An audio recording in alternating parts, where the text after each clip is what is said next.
უკრაინელმა ჯარისკაცებმა დაბალცელოს რაიონი დატოვეს, ეგრეთ წოდებული ბოევიკები ქალაქზე სრული კონტროლის მომპოვებას ცდილობენ. დასავლეთი აღმოსავლეთ უკრაინაში გამწვავებული სიტუაციის გამო პასუხისმგებლობას რუსეთსა და პრორუს სეპარატისტებს აკისრებს. ბოლო 3 კვირის განმავლობაში კონფლიქტის ზონიდან 9500-მდე ადამიანის ევაკუაცია განხორციელდა.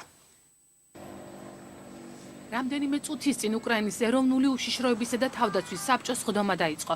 პრეზიდენტის ადმინისტრაციის ინფორმაციით, ოფიციალური კიევი დონბასში ცეცხლის შეწყვეტის რეჟიმის დარღვევას განიხილავს. დებალცევოდან, სადაც ინტენსიური დაპირისპირება მიმდინარეობდა, უკრაინელი სამხედროების გეგმიური გაყვანა განხორციელდა. ქალაქიდან არტემოვსკში 167 დაჭრილი მებრძოლი გადაიყვანეს. ბატალიონ დონბასის მეთაურის განცხადებით, ბევრი ცხედარი კონფლიქტის ზონაში რჩება. შეგვიძლია ვთქვათ, რომ შეიარაღებული ძალების 80-მდე დანაყოფმა ტერიტორია დატოვა. ვამტკიცებთ, რომ დებალცევო ჩვენს კონტროლ ქვეშ იყო და არავითარი ალყა ქალაქში არ არსებობდა. ჩვენ მსოფლიოს ვაჩვენეთ სეპარატისტებისა და რუსეთის ნამდვილი სახე, რომელიც მინსკის მოლაპარაკებების გარანტია. ევროკავშირის შეერთებული შტატები და ჩრდილოატლანტიკური ალიანსი მინსკის შეთანხმების უხეშ დარღვევაზე პასუხისმგებლობას სეპარატისტებსა და რუსეთს აკისრებენ. პოლონეთის პრეზიდენტის თქმით, მინსკის შეთანხმებას აშკარად საფრთხე ემუქრება.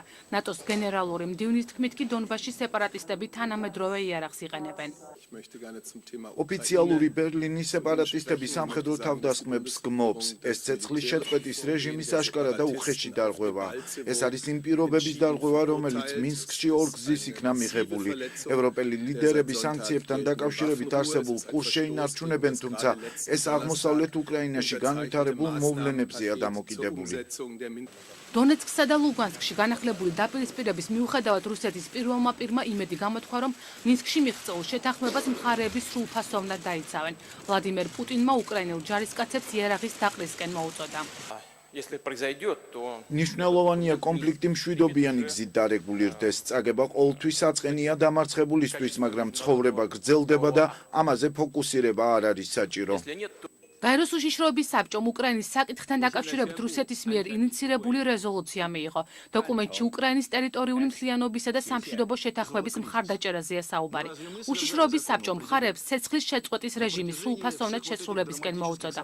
უკრაინელ ხალხს სოლიდარობა გამოუცხადა კანადამ და რუსეთის წინააღმდეგ სანქციების სია გააფართოვა. ეგრეთ წოდებულ შავ სიაში 17 რუსი და უკრაინელი ფიზიკური და 17 იურიდიული პირი მოხვდნენ.